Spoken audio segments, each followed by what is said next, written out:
And we are back for another episode of the A-Team on the Jackrabbit Illustrated podcast.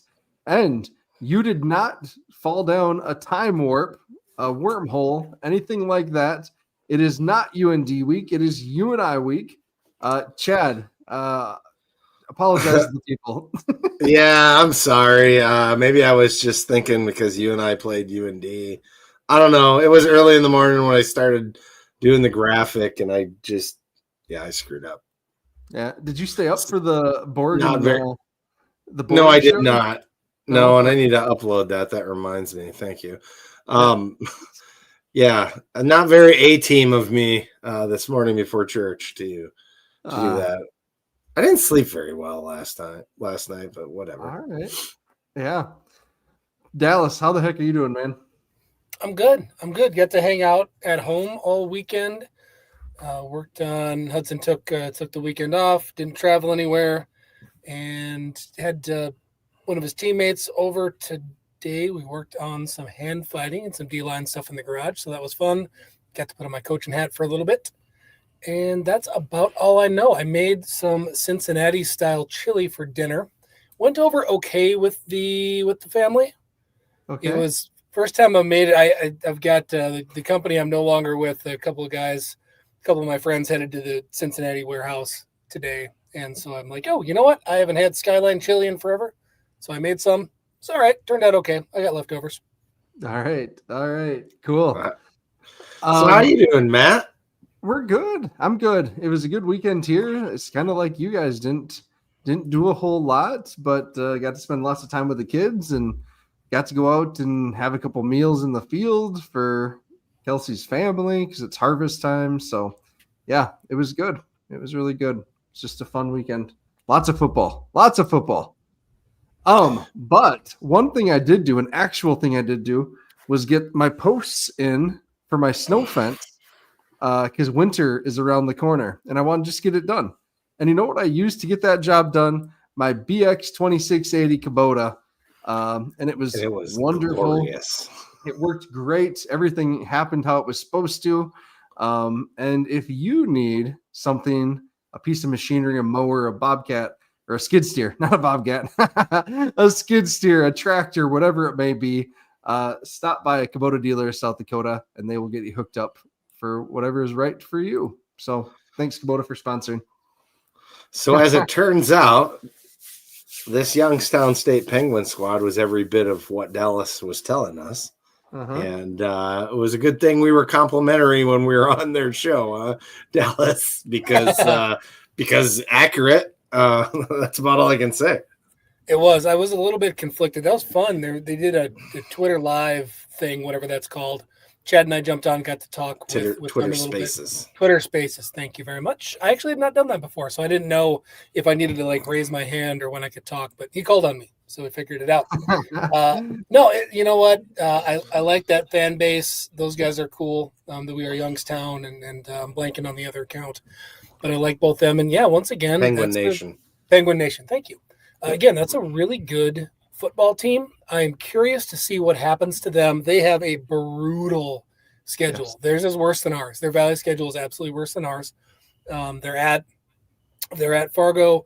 They're at Illinois State. They're at UND. They have the Salukis, which we don't. I mean, they have the absolute gauntlet. So I don't know. Hope they survive it. I have no idea what that's going to look like. But no, we played well in the second half, and we came back against a pretty darn good football team. Mm-hmm. Dallas, you nailed it. Go ahead, yeah, Chad. I was just gonna say, I think they go as far as Brungard can take them as long as he stays healthy. Dude's a terror out there. If he gets loose, bye. He's slippery, and the thing it's shades of Sluka because on that one pass play that broke down, he ran 80 yards left and right and got probably 30, 40 north and south and got him down in scoring position right away. And it wasn't meant to be a running play. That was just his sheer ability to scramble and be slippery. It was. I'm curious how they're going to do come playoff time because, man, when you rely on quarterback run that much, it doesn't bode well in the playoffs for me. Like that is a lot to ask to have him survive the entire Valley and make a deep playoff run when you got to rely on that. I'm surprised they don't tag in 7 more, and I forget his name again, but that running back, like Flash. He's got some pop to it. No, you're talking about 7. Yeah, I'm talking about 7. You meant 7 and the other guy. Yeah, no. I'm talking about 7. He's got some pop to him. Really good catching the ball out of the backfield. So I don't know. To me, if I'm them, I start to lean on that a little bit more. That was, I think, is it Ethan Wright or Jaden Gilbert? Because Ethan Wright, that was his first game back. Yeah, he was their leading rusher last year, and he popped his Achilles, it sounded like, and this was his first game back. So he had 3 for 35 receiving, and Gilbert had 4 for 32. So, I mean, I think that they could feed them a little more, Dallas. You're right. Receiving wise, rushing wise, they were just fine as well. So I don't know, like that to me, like they could definitely mix up their offense a little bit. But guys, we got to tip the cap to Brungard too. I did not think he could be a 29 for 44 type of passer, 275 yards, 3 touchdowns. If our secondary plays like that, Bryce Lance is going to eviscerate us. He's going to look like Bryce Lance will look like Randy Moss. Absolutely, that was my first thought too. So the secondary has to figure it out, like one way or another. They're going to have to. Max Tomczak is a good player, but Sobkowitz, Bryce Lance, even the kid down at USD that's running by everyone right now, Fenner or whatever his name is, like we got to figure it out back there. That was embarrassing at times. So agreed, and obviously that's a super general statement, and we don't know what led to some of that. And I think if somebody went back and picked apart coverages a little bit as they watched on some of those, you could see what happened. But there was issues in man, there was issues in cover 2, cover 3. Nothing stood out to me as hey, here's what we're trying to do, and here's what's not working. Like they found holes. So that was definitely one of my biggest concerns. I'm curious on your guys' just general take on the first half. Matt, you did a good job, I think, laying most of it out in rants and raves today. Agreed. I think you did an excellent job with that, Matt. And the first half was a tale of 2 quarters, really. The first quarter was awful. And that wasn't just – that was a full team awfulness, it felt like. The defense was still really quite good, but, it wasn't just – the play selections, like you pointed out, were questionable. Who am I to question Coach E? But it did leave me scratching my head a couple times, like the 4th down deal. And our guys have to know where the sticks are when it's a 3rd and 3. Come on, guys!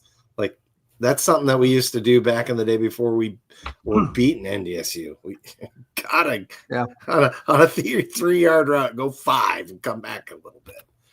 Yeah, I've gone between 2 planes of thought here. One, the first 3rd down when they had the guy there, it was just a great play by the Youngstown defensive end to tip that pass. That was a nice play. Yep. And if that gets converted, who the heck knows what happens?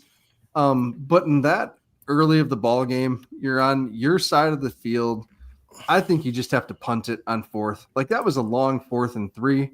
Even in the back of your mind, like I wrote in Rants and Raves, if you think you're going to go for it, if the play doesn't work out, then you should run the ball on 3rd and 3, and get it to 3rd and shorter, or 4th and shorter, in my opinion. Yeah. I just didn't like the thinking behind any of that. And again, it could totally switch though. If the ball doesn't get tipped, and Jack Smith or whoever was that receiver right in front of him catches it and goes for 10 yards, the whole game's different. No, exactly. And we're sitting here talking about what a brilliant call it was, and we loved how aggressive we were, and blah blah blah blah. That's the name of the game. That's how this works. No, I'm fairly conservative when it comes to that sort of thing. So I had the same thought. You don't know what Dan's messaging was during the week. So to back up 30,000 feet, Dan Jackson, you start from the top. You've got your message for the week. every coach in the country has that. They have their 3 or 4 talking points. They know what they want to push. They know what they want to instill. Some of it could have been aggressiveness, and he could have gone to both of his coordinators and said, hey guys, we're going balls out. Like, I need you to back me up. We're going to talk about being aggressive because I feel like these things I saw, we weren't aggressive enough. Like, I have no idea. I'm completely making this up, but that is possible. Like, we just don't know what goes into that. But no, I had the same thought. A quick backing up, Chad, on your no one played well. I agree, other than Max Pelham. My Oh, guy. wow. Okay. Yes. Yeah. Wow. Fair enough. Dude's an absolute animal. Do we have an NFL caliber punter? I have wondered. I feel like we do. Times. My God. Yeah. That first bomb, that was something. And let's be real, like at Mankato, like he was a good Division II punter, right? 42 yards, I think, was his average, like for over the 2 years he punted at Mankato. Then he comes and sits behind Dustman for 2 years. Yep. And now he gets just this year to prove what he has. And holy crap, he's been putting in the work behind the scenes. Must be. Just being able to flip the field, like in that game yesterday, if he had shanked one that maybe went 25 yards, 30 yards, like that's not good in that game. Like he really did a great job there. Yeah, and that stuff's just going to be more and more important as the season goes on. Dallas, I know you're a Vikings fan. Did you see the Vikings punter today? Yeah, that was. You think? I mean, Pelham's awesome, but holy cow! Yeah, that was like a 90-yard punt. That was nuts. No, that was exciting. Otherwise, first half, I guess, just kind of random thoughts. One thing that you did not touch in Rants and Raves, Matt, that I wanted to talk about. I did not care for how much we stunted and twisted in the first half. I understand why sometimes you do that against a mobile quarterback, but man, I think it hurt way more than it helped. And I believe we went back, we kind of dialed that back in the second half, but you look at the number of times that Brungard either broke contain or had a giant rush lane open up. And it was because we had 2 and sometimes 3 guys stunting and twisting. The inside guys could not keep contained. And and a lot of times also when you see a nose tackle have to loop out, sometimes depending on the coverage, you've got an outside linebacker that's kind of secondary contained. And I have no idea if that was the case, but it hurt more than it helped. That was not working. And I did not like that. Now I think we tightened it up. It looked better in the second half, but that was something that bugged me. I actually noticed that a little bit in the Mercyhurst and the Drake games. And I was thinking maybe that's just how we're going to run our defense. But I also was thinking, geez, if we do this against NDSU, this is going to bite us. Yeah. So in general, this was a quality thing to have it come up here and figure out how to address it is what I'm trying to say. For sure. And it's a risk reward thing, right? And I'm not saying that you just never try it. Right. Yeah. I mean, we could do it the vast majority of the time. It's just with somebody that mobile, I don't think he doesn't go down easily. Like, I don't know how many times he's been sacked this year, but I don't think it's been that many. So there's 3 going into this game, and there's 3 yesterday. There we go. So, and he played, And again, good job on the D-line for when we did get home. That was impressive. A couple of those guys look great. Good to have some depth back there. Yeah, I want to talk about that quick. Having Mason Brousseau and Jay Cipher back and healthy, like you can just see that's 600 pounds of human that we just added to the defensive line again. And being able to give Kobe a break every once in a while is huge. Like that's great to have them back in. And the other, why am I Logan having Green. such a hard Logan Green. Remembering Logan Green's name. I was going to mention it if you didn't. So maybe because it's just a boring name, Logan Green. I don't know, but like, Logan's playing great, but those 2 have been awesome. But just having 2 other guys with experience that are huge monsters in there to help plug things up, especially in goal line defense too. I saw them trot in. That's kind of fun to have so much bulk out there on the goal line. And to Logan's parents, if you're watching and you don't like that Matt called his name boring, you can find him tailgating in the backyard at the Jackrabbit Illustrated. Spot 66. We'll have a beer for you and some food and make it up that way. Pudding shots. Come on over and give a donation to Alex's lemonade stand to show how upset you are. I'm just kidding. I love getting Jace back. I really want to see him stay healthy. I want to see what he can do because I he shows flashes. He's been out of the game so much, so often every year. Yeah. I also want to talk about the linebackers quick. Because the three linebackers are starting linebackers again with the three leading tacklers. Once again, Cullen McShane paced the group. Joel Ullman was next, and he had a sack. And then CVT was third there on the team in tackles. And those guys were flying around, making plays like they always do.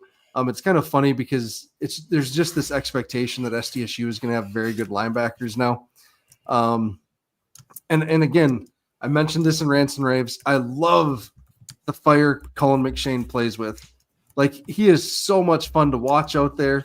He's the guy that you love to have on your team and you hate to play against, and that drives you kind of nuts as an opposing fan. But I hate that we're getting these 15-yard penalties. I think this is his second or third of the season for very similar plays. Was that the one down at the left-hand side of the screen? There early on, because that was light. Like, he hit him as he was. I mean, yes, he probably shouldn't have hit him, but when he made contact, they were both in bounds. I thought that was crap. Personally, that's just my opinion. Sure. Okay. Meanwhile, we had a guy taken to the ground on the opposite side early on. That is true. That is true. Yeah. You don't get the calls when you're not at home. That's just how it is. Yep. Chris Howard says the linebacker angles weren't always great. I mentioned that. I tweeted that during the game. I thought from safeties and corners, we weren't used to their speed at times, and I thought that showed up. Maybe coming off of a game versus Mercyhurst, I don't know, like that maybe had something to do with it. I don't know, but we do need to improve on that. That's for sure. I will say on the flip side of that, though, there was a handful of plays where Youngstown tried to stretch to the outside, and I was so impressed with the speed in our secondary and the way that they floated the ball. And how do I explain this? Honestly, just run fits. The defensive secondary run fits. I mean, no chance. Youngstown had absolutely no chance, because you can see when you watch safeties rotate over the top and a corner come down, it isn't just ball pursuit. You can see them positioning in, like, there's a couple pullers, and anyway, you can see like essentially the gap scheme changes, and you can watch them flow and fit to that. And there was 2 or 3 plays where I was really impressed at the speed that everybody got downhill. And you could see that did not work well for them. Like, they had to go away from that. Yeah, Jalen Lee had one really good play that way. You saw him go with the guy as he moved, and then came all the way from the secondary and made the tackle in the backfield. And he had a great play. So he had a really good game. Yeah, he did. Athletic, and I have no idea if it's true or not, but he feels like an emotional leader on the field when he's out there too. Like, he's got some spark, and he is fun to watch. Well, I think, the coaches the last couple of years, it didn't matter if it was this staff or the former staff, just talked about how smart he is and how he literally knows what every position on the field is supposed to do, like on any given play. And they said just from a corner perspective, that's really unique, because he used to be a corner and he had all this knowledge of the defense just as a corner, and then was able now to move to safety where he can quarterback the defense a little bit more. And that definitely helps. I think you saw him aligning McShane on one of the plays. They were having a discussion that ultimately ended up being a timeout, but Jalen was talking him through something. So, yep. Good call. No, I like that. Well, he was talking that Kyton Fife came in on that really long run that Brungard had, and they were talking there too. So he was definitely helping out. Yep. Let's flip over and talk about offense a little bit. We've spent a lot of time on defense here now. Well, defense is a highlight, Yeah. Gotta love great defense. Yeah. Wins championships, Yes, definitely. All right. We got to start with Julius, right? Yeah, that was fun to watch. Wonderful. Did we change what we were doing in the run game besides just more opportunities in the second half? Power. We ran power. Exactly. Yes, that's we pulled more people, because we pulled like a tackle center tackle pull. So we hadn't pulled 3 before, I don't think, all year. Oh, I didn't catch that. Yeah, like to me, that seemed like we were running more power, more pulling guys. The Nate Adams, the Shane Willenbring runs were obviously the highlights of that, but that looked more natural for Juice, in my opinion, versus some of the zone stretch outside. For sure, he followed the blocks better, it seemed, than he had. I mean, not that he wasn't good at following the blocks; it just seemed to flow with the blocks better. And I don't know how to say that better, because someone were straight up the middle. That one where Pika got to this third level, and he was just looking for someone to hit, and Juice ran it in. So we need to get Seth on here with us sometime to talk about offensive line play, because he points out something every week or says something offensive line wise that. Like, I want to know more about that. So, Seth, thanks for contributing to our shows. So, yeah. Yeah, I enjoy the way Loffridge, he's for the most part feels like a one move kind of a back. And it's when he can get to the linebackers, and if a linebacker doesn't have a clean shot and he's allowed to make one jump cut or one lateral move, that's another 15 yards instantly. Like his acceleration after he's moving makes a cut and then goes again is very impressive. And God, he's a strong runner. Like there was 2-3 times around the left side. I'm trying to remember. I think it was third quarter runs that he should have been down 2 and 3 times. Like absolutely should have been tackled. I have no idea how they didn't bring him down. But yeah, that's a grown man, and I am really enjoying watching him run. I mean, if you look back at his film from his previous stop and some of the other games, he's really good at dragging guys. I literally said that one play. I was like, oh, he's going to drag this guy. And the guy who didn't watch the games very often was the Jackrabbits fan, kind of, because he went to SDSU, sorry, running out of breath there. He's like, how did you know that was going to happen? I'm like, I've watched this guy play. Yeah, he's fun to watch. Super fun to watch. Yeah. Obviously, this game we went without Lofton Ogroski, and guys stepped up. Alex Bullock looked phenomenal for the second week in a row. Graham Goring made a nice catch. Grayton Gannon used his opportunity to catch a touchdown. That was great. Jack Smith had a bit of a rougher game than what we had seen the previous week. So yeah, anyways, it's nice to see some other guys getting some action, getting some of the attention. I had a buddy text me, Blake, who we had on before for the flyover show. And he said, what's going on? Like, do we just have like one running back and one wide receiver? And I said, no, like we're missing our number one wide receiver for one thing. But yesterday it did feel like we had one wide receiver for maybe those that don't know the roster like we do. He was excellent. Yeah, he was beyond excellent. That was a phenomenal game. Goring had another really good reception. He got called back for a penalty too, didn't he? If I remember right. I think there was. Yes, he lost one, honestly, a really critical one where he hauled one in. So, I mean, at least you got to make a mental note of that, if nothing else. Bullock kind of did look like Goddard running around the secondary carrot. Good point. He kind of looks like a tight end out there. At least he did this game. He's kind of a big-bodied guy. Really? Well, it's what he looked like to me. I don't know. I kept confusing him with he's maybe not as big as he looked, but he looked big. He looked big yesterday. Well, 6'2", 205. I would have taken the under on both those. So okay. Yeah, I don't think he's that big either, Dallas. I'm with you. But I mean, he got called out for saying Tom Zach was a good receiver. Oh, sorry about that, chat. I didn't name you. Right? No, I just knew it. I was like, oh shit, sorry. I was just listening to the B team, and I was like, really, Tom Zach's killed us before? I obviously was confusing him with Sobkowitz. Sobkowitz has killed us for sure. Yeah. Right. What else? Like, any concern about Chase and the inaccuracies that we actually saw for maybe the first time this year? So most of those in the first half, you don't know if that was him or not. There was a handful that, yes, you could tell he underthrew somebody. And even if the route wasn't where he expected, it seemed like the receiver was in a position where he probably should have adjusted his throw. But there was also 3-4 of them that you have no idea if it was on him or if it was on the receiver. I would probably lean towards the receiver, but I don't know. Another one that we talked about was was it into the first half when we were trying to chuck the ball down the field?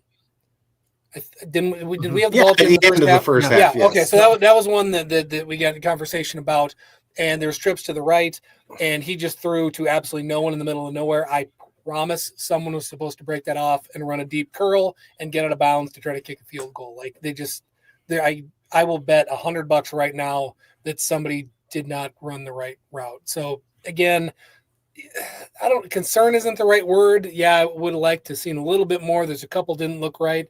I don't know if we always joked about Mark that you basically had to run him and get him hit once to settle him down a lot of times early in his career. Maybe Chase should have just ran the ball a couple times, settled in. But no, I'm not concerned by any means. No. Yeah.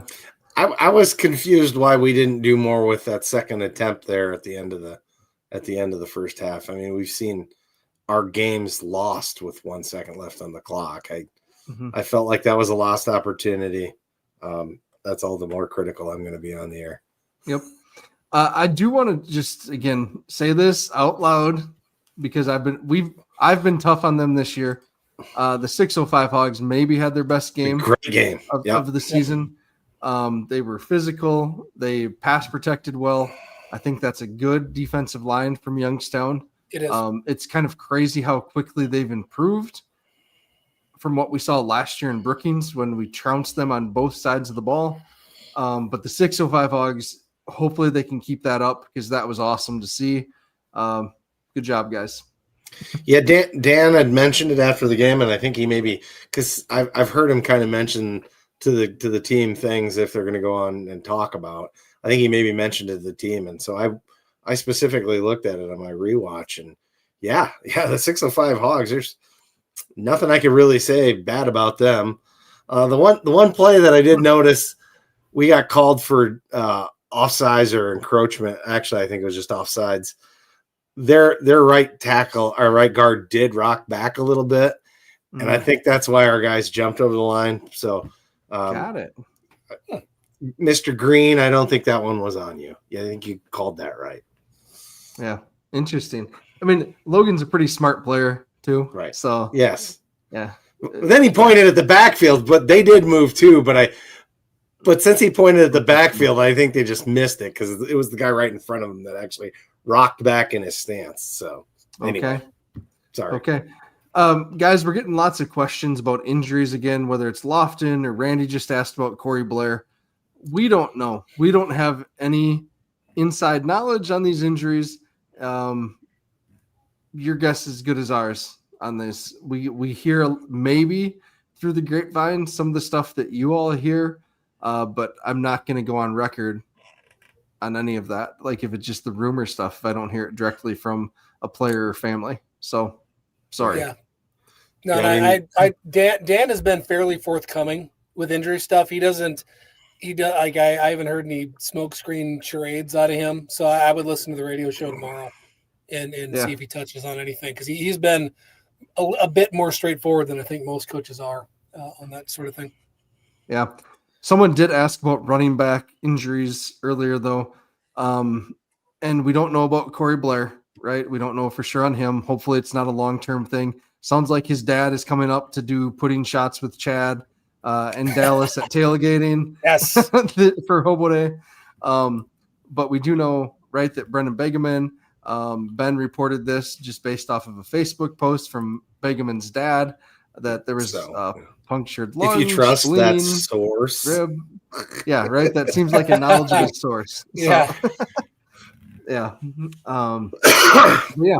That's anyways, like that's where I guess we're at with running back wise. Basinger, Young, obviously, at some point on those, those outside zones, you just got to get up the field, right? You got to find a way to get up the field. Losing 7 yards. I hope they're able. So he's a super talented athlete. We've heard so many good things about him. He needs reps, right? Like a little bit, he needs to get stronger, I'm sure, and grow into a college body. But reps are going to help. I really hope that this week gives him the opportunity in the second half to get in a bit more, because there's stuff that you're going to learn from playing at game speed that you're just not going to get otherwise. And I get why everybody's asking questions about running backs, because depth there is a concern for sure. But I do think that you get those younger guys enough reps. The coaches are obviously looking at that. They're looking for opportunities to get them in. And I think that'll slowly progress as the season goes. Hey, but our short yardage stuff, Andrew Gustad, yes, that looks pretty salty. That looks good. So full back dive, let's go. Tell everybody what we're gonna run. Just tell them. Right. Hey, then I guess before you guys finish or think of some closing thoughts here for this game, I got to shout out Hadrick Ranch though. Hadrick Ranch is our show sponsor. We didn't get to him right away. Absolutely love the meat, the beef that I've gotten from Hadrick Ranch so far. I don't know. My kids love it. My wife loves it. I love it. And the best part is they can ship it to you if you don't live in the area, which is really nice. If you are in the area, they deliver it too. They can schedule meetups where you can get it picked up. And again, it's delicious. It's at tons of different restaurants now in South Dakota, including Cubbies, which is our next sponsor of Game Balls. So any closing thoughts on this game, Dallas and Chad?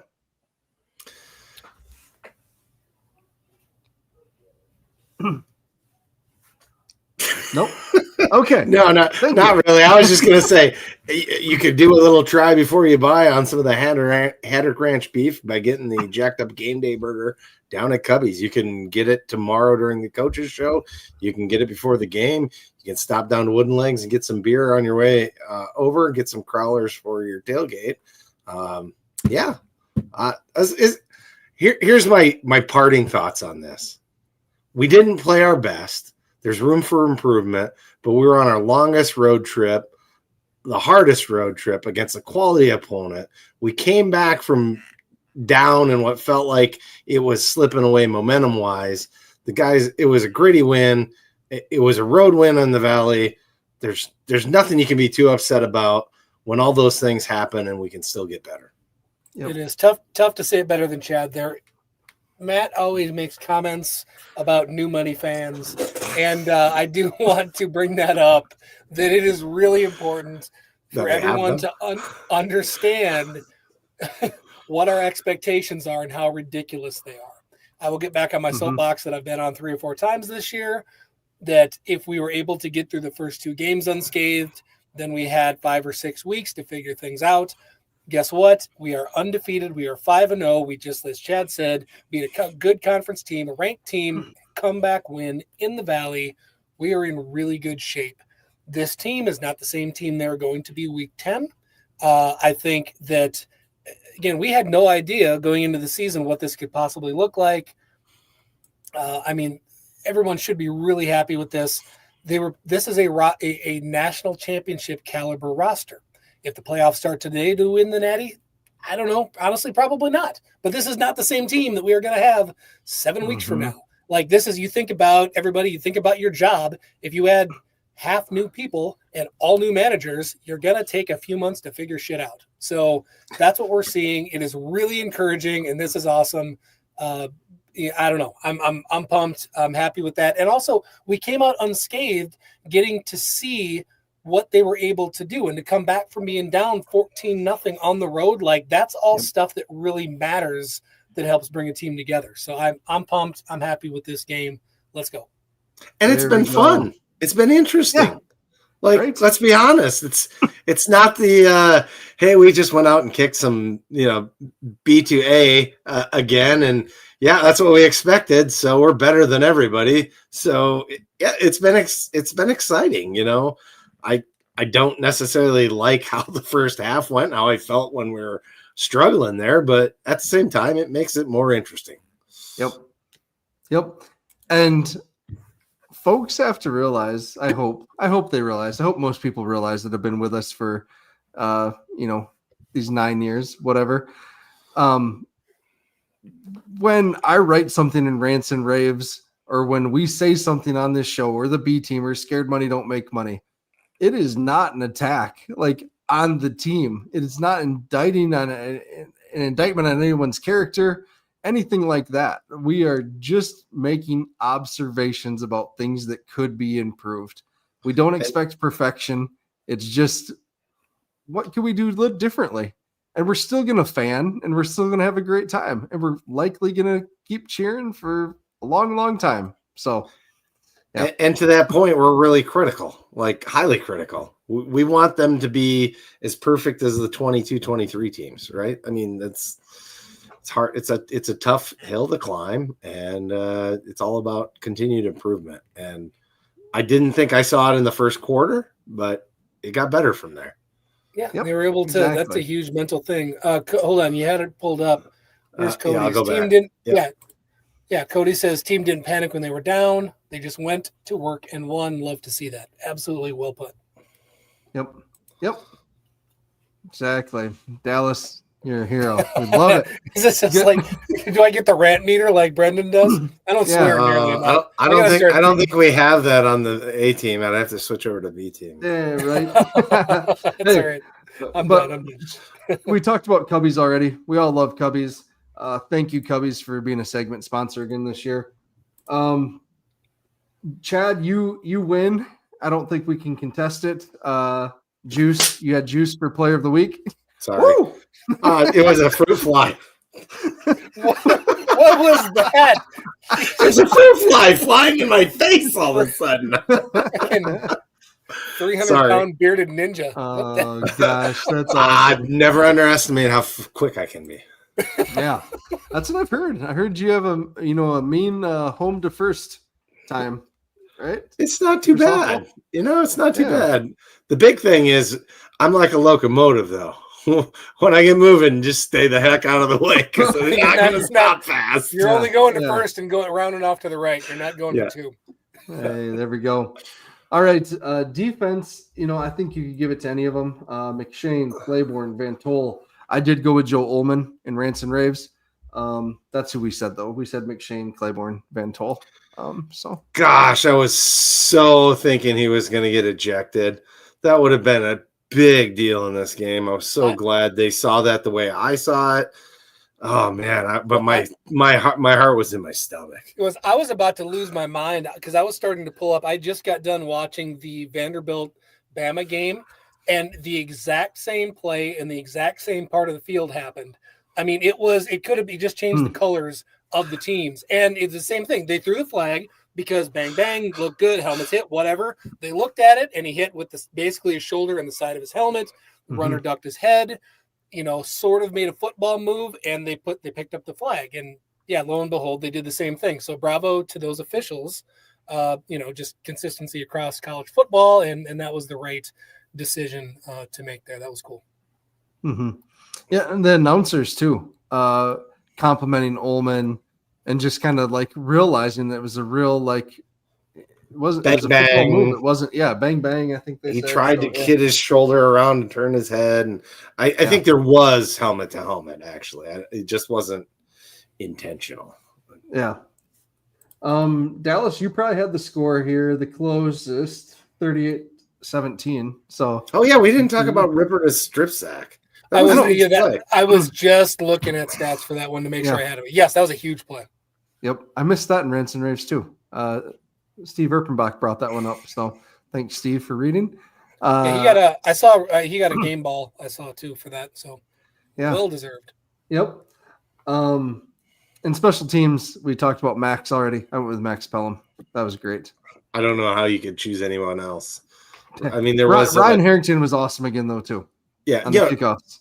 Yes, and Stater was perfect too. So, yeah, yep. Nice to be getting special teams kind of dialed in. Hey, we got one more year. He has another year still. Sweet, awesome, love it. Hey, awesome. No kidding. Thanks, Tony. Maybe he'll tack on another 10 yards to his average next year and 60 on average. And be in the NFL for sure. We'd love to see it. Yeah, no kidding. Awesome. I was going to make a comment about buying him a poly ice pizza if he ever comes back to Mankato, but I don't know if that still violates NCAA rules, so I'll keep that one to myself.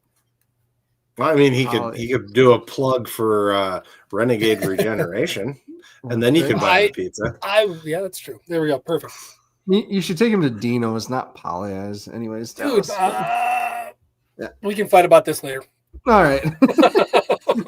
Perfect. Sounds like a Duck Grey Duck discussion there.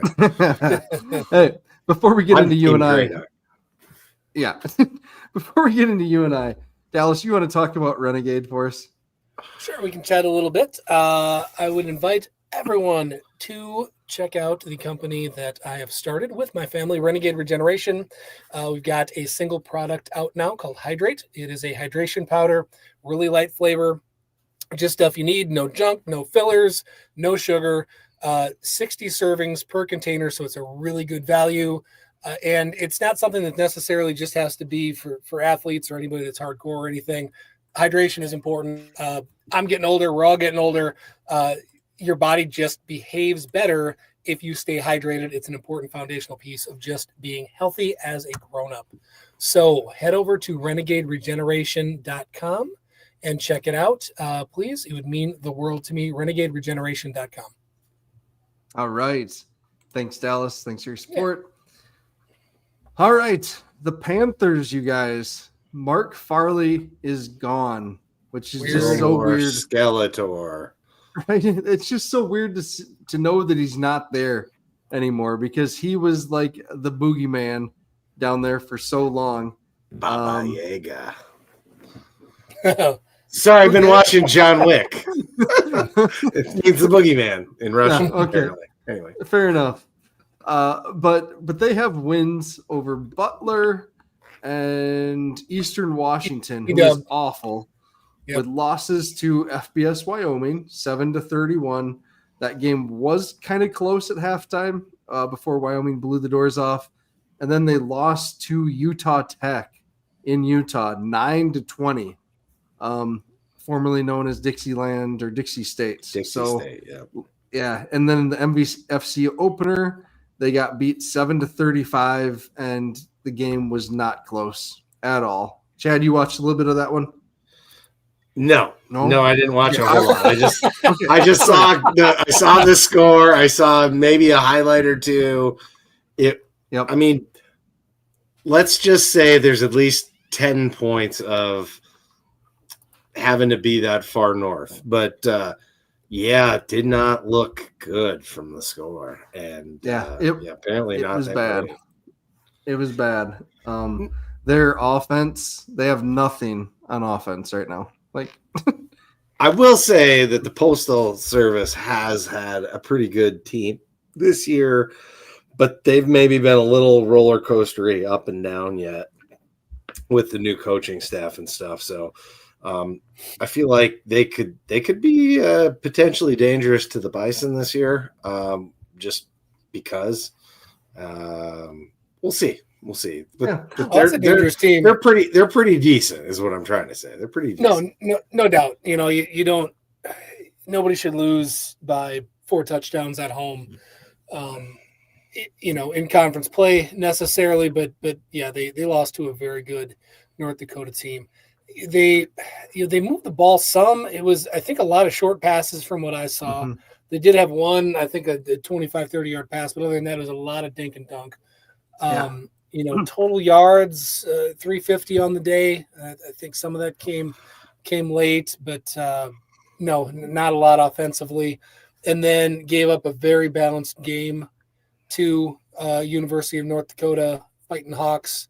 They threw for about 250. Kaminsky did. And then they had almost 200 yards on the ground as well. Yep. Yeah. And it's weird with UNI. We competed with UNI for recruits for a long time. And then in maybe the past 3-4 years have not. We've just been able to get most of the guys we wanted to get over them. So looking at their roster right now, I recognize so few players. It's a little bit startling. Harrison Bay Bowie is still there. Really? UND really shut him down. He had a 1.16 average on 13 attempts, so not good.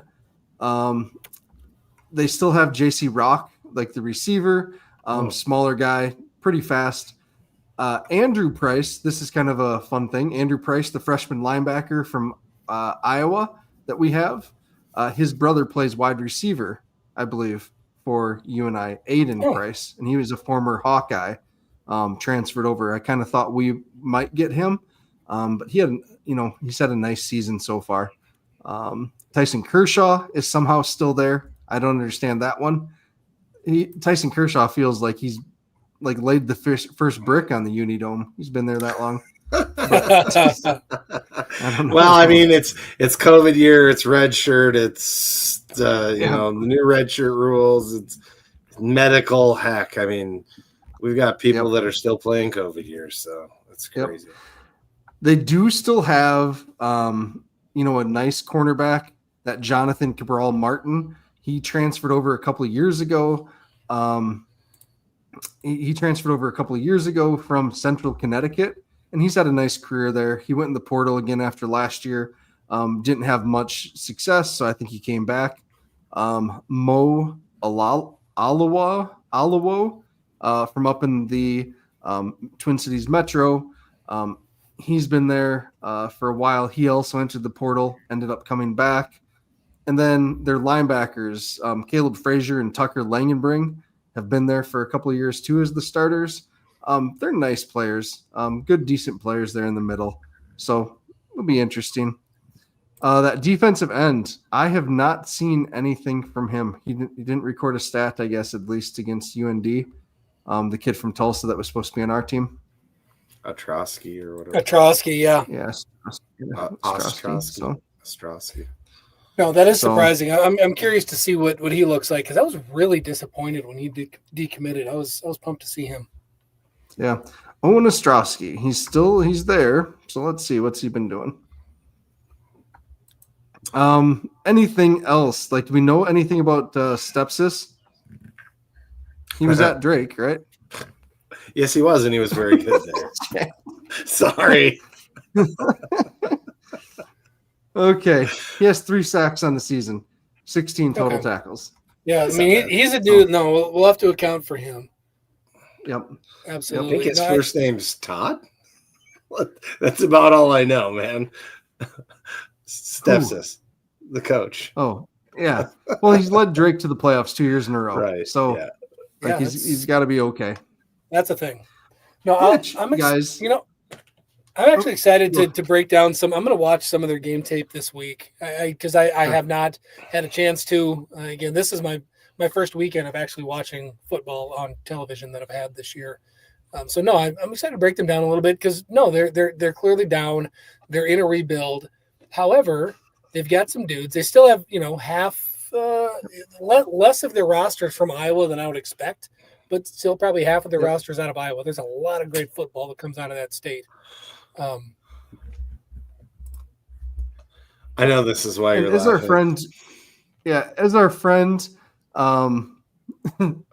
Kurt Lickis says, there's no easy day in the Valley, right? As soon as you show up thinking you're going to have an easy day, an easy game, that's when you get in a dogfight like we did on Saturday. And I'm not saying the team thought it was going to be easy, but I'll admit I did. I thought it was going to be an easier game than that. So there's no. And who always gives us fits on HOBO Day? Northern Iowa. Go back. Northern Iowa. I was writing his name down, and I almost answered Kurt Lickis, but he also gives us fits on HOBO Days. He will be here, I guess. Kurt Lickis gives us fits on HOBO Days. I'm excited. Jesus, you guys. This isn't the B team. It is not. You know what? I'm pumped. I am going to be at this, guys. This is important. I'm going to be at the game, damn it, on Saturday. All right. What beer do you want me to bring you? I don't know. Honestly, I've been to one HOBO Day, I think, in about 15 or 16 years. Was that 2 years ago? No. It's been a long time because it's always late October and it didn't work with my job. So, I am. That's true. Very excited. I'm going to try to get out and catch the parade, or at least some of it. Just enjoy it a little bit. So, bringing the whole show, or I think it'll just Hudson's going out, and actually a couple of his teammates will be there too. So excited to Awesome. let them check Nice. let them check everything out and experience a HOBO Day. I wonder, do you think we get a flyover, or are we going to hold that for the marker game? I hope we get a flyover. I don't Be know. nice. That'd be awesome. Doesn't hurt Come on, that Blake. we have some. Make it happen. Yeah, some alumni there. That never Yeah. hurts. I don't think. I like flyovers. Yeah. Do you guys want to do odds and ends, or do you want to do predictions first? Odds and ends. Okay. Yeah, So- let's do that. What do you think? First What do things you got? first. Our friend Jim Poppin here has organized a bus trip to Grand Forks for the UND game. And Jim, I believe there's still some seats left, right? That sucker hasn't sold out, but I am hopping on the bus with Miles, my son, my brother-in-law Andy, and my dad. And so that's going to be awesome. I know Ben is planning on it as well. It's going to be a ton of fun to take the bus up to Grand Forks. So, Jim, if you still have room on that bus, let us know and how you want people to get a hold of you. If it's just on Twitter or what, or Facebook. But as of last week, Thursday, I think Jim said they're about half full. A few seats left. Awesome. So for $61, you can get picked up somewhere in South Dakota. In Brookings, I think the first stop is Brookings and then north. Brookings Watertown Summit. And then all the way up to Grand Forks for the 1:00 kick, and then come on back. So that's going to be a blast. Really looking forward to that. Maybe we'll hit up the Hagen Wagon, right? That's their tailgate unit up there. That's awesome. Very cool. Yeah. Ordering tickets tomorrow. Awesome. I Thank you, believe Jim, they- so much for organizing that. I can't speak for them, but they had hinted at maybe doing pudding shots since I probably won't be there. So Okay. the Hagen crew Okay. did them last time when I wasn't there. Nice. Then the other odds and ends that I wanted to talk about was just in these conference games. Kevin was around earlier. I don't think he's here anymore, but how crazy the conference games can be. We saw Montana get a heck of a scare yesterday. Oh, yeah. We saw Illinois State play NDSU tough. We saw Tarleton almost get tipped. Things change when we get in the conference season. Weird shit happens. So, I hope people don't freak out by us getting scared by Youngstown State. Like this type of stuff happens. No, watch football. Cincinnati just beat Iowa State. They have no business doing that. Yes. Florida just beat Texas. Probably shouldn't have done that. Like, I mean, just on and on and on. Like that's Green how Bay football lost works. to the Browns.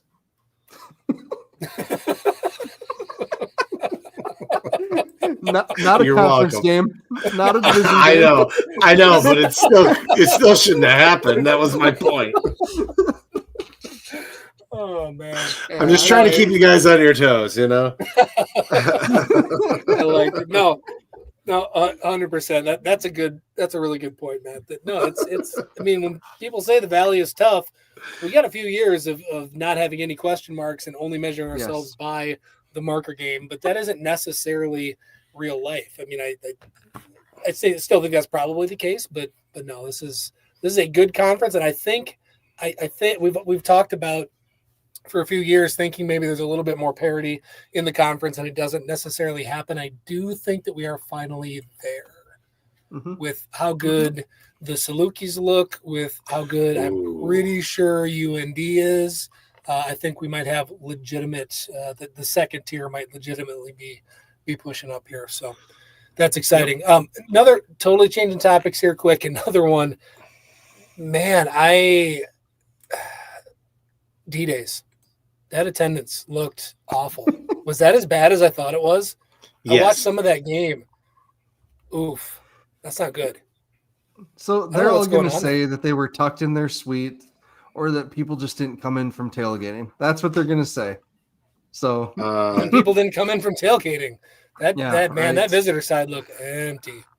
It was, yes. If it was 50%, that was generous, I feel like. But no, that was. Yeah, but I saw someone put out a stat earlier this week about filled percentage of your stadium or whatever for home games so far. In USD, we were at like 98, 99. We were the top. USD was saying they were 78 or something like that, high 70s, low 80s, like BS, like no way. I mean, we know, like we do scan tickets. They do not like that. That is that. With it's not. We're not even using the same unit of measure. So whatever. Yeah, And I don't know. I don't want to pile on. Sometimes I don't want to pile on too bad because in some cases actually I feel bad for the kids a little bit. Honestly, Bauman, a great football player, stood up for what he believed in, too. Stuck around, great guy, getting screwed right now and probably not having a good time. Like that sucks. I hate that for him. I can get by petty college football rivalry stuff for that. Like I feel for that dude. Because anybody that, and I say this as a, the father of a Division III women's cross country runner, like you put in that much damn work, people should show up and appreciate it. And yeah, that kind of sucks for them that they're not getting that right now. But anyway, I'm sure the other side downhill, it just bugged me. I'm sure the other side that we didn't see was mostly full. So yeah. And it's better for this, if they figure out how to get some support, it's probably better for the state too, or at least that's the general consensus. That anyway, onward. Yeah, we sold out. Yep. This game's gonna be full. I'm pumped. I can't wait to go to HOBO Day, guys. This is gonna be fun. Yeah, have fun. All right, players of let's do this. Northwestern Mutual. Yes, Northwestern Mutual is our sponsor for our predictions here that we always do. Appreciate them. Like I've mentioned before, my retirement accounts were a mess, just spread all over the place. They helped me get everything organized in one spot so that snowball can be picking up a lot more snow, which has been fun to watch. In terms of life insurance, my life insurance wasn't good enough, and they helped me get that sorted out for making sure that my family is taken care of if I were to die. So appreciate Northwestern Mutual helping me take care of that. And if you would like to get help with any of your financial goals, talk to Chris Schenkel and his crew down in the Sioux Falls office. They do a great job, simplify it, and make it easier to understand. So thank you to Northwestern Mutual. All right. I think, Dallas, you get to go first this week for offense. Who are you taking? Sweet. Okay, so to talk through thought process a little bit here, this is tough because in a game where we certainly hope that we should be rotating a bunch later on, I have no idea if we will, but that is the goal. Normally, I would go with a strong second-string running back, but no one has really emerged yet, so I can't do that. I also don't know how much we're going to be slinging the ball around, so I don't want to go with Chase. Give me Graham Goring. Dang it. I wanted Graham Goring for this. Boom. Yes, I know I'm onto something then. All right, I like it. Dang it. Okay. You could choose the offensive line. All right. I'm going to go with this is so impossible. This is a tough week for this, isn't it? Yeah. I struggled. I'm going to go with Grayton Gannon. I'm going to go with Gannon. He's going to get a couple touchdown snags this week. Nice. Yep. Chad? Give me Gusted. Give me Goose. I love this. What would he have to do? Like a couple touchdowns, or what would a fullback do for you to win player of the game? Do his job well and lead block, man. That's important. If you can do that well, he'd get player of the game for me. Yeah, Dallas, don't you know what a fullback does? Okay, I will. I will anxiously await Chad's. I'm sorry, I didn't mean it to come off like that at all. I'm just saying, like guys like that are. No. Go back and look at how good Emmitt Smith was, and it was because of his fullback. You know, he had a stud in front of him. That's one of the reasons he was so good. You know, when he left and went elsewhere, he was a nobody. So whatever. That's just my thoughts. Sorry. I loved it, Chad. I'm sorry I take this podcast down a level. My apologies. I wasn't questioning your pick. I love the pick. I was just wondering what you'd be grading it on. All right. I mean, if he gets a couple All right. touchdowns as a fullback, that's amazing. Yes, That's great, what I was awesome. Yeah, fair enough. Just like the one that he had, he had that pass when he had a reception for a touchdown. That's awesome for a fullback. But I guess we call him an H back, right? Because he's a utility knife guy, not just a fullback. That's true. Fair enough. All right, defensively, I am going with Jalen Lee. We talked about him earlier. I think he gets an interception this week. So, yep. Chad, who you got? Number 0, Isaiah Johnson. He had a hell of a game this week too, actually. Yeah, Isaiah Johnson. Man, I like both those guys. Okay, you guys went in the backfield. Yeah, you can go up front, or you can go. Linebackers. I was, because honestly I was going to go in the backfield because I felt like they're going to try to be slinging the ball like in the second quarter, and it's not going to go well. Give me Dawson. Rip. Oh yeah, Yep. people didn't get that. I don't think. I posted Rip. Oh, you just posted Rip, and they didn't understand it. Yeah, I think some people didn't get it. That was after his forced fumble. So Yep. All right. So now it's Chad. What's the score? Boy, I'd love to lay 50 on these guys, but I'm going to go less than that. Let's go 42-12. I thought you froze for a second there. No, sorry. I did mentally. I was trying to come up with a number. I didn't want to go less than 9 or less. I figured give them a little more than that, and didn't want to give them 3 tuds. So. There we go. Dallas, what about you? Sagarin's got us, I think, is almost 30 points, which I think is probably pretty darn close. I think we can go pick a weird number here. Give me 41 to 40. Give me 41-10. 41-10. All right. And I am going 38-0. We shut them out on HOBO Day. 38-0. I like it. Ah, that would be great. This defense is going to be fired up. So, Hattie Amex says 37-14. That's also a good score. I'd be all right with that. There we go. All right. Any last thoughts, guys? This was fun. Yeah. I'm good. Cool. Thank you, everyone, for joining us tonight. Like, subscribe, share our work. Really appreciate it. So many familiar names in the chat tonight and new people. So thanks if you're tuning in on FCS Fans Nation. Really appreciate it. Chad? Come see me for pudding shots. We're raising money to chase the cure for Alex's Lemonade Stand. We're far behind the mangy dogs down south. I'll take your money. I'll give it away. That's how that works. And I'll give you a pudding shot. Hey, awesome. Thanks, Chad, for all your work with that and everyone that donates. With that, go big, go blue, go Jack, guys. Go Jack.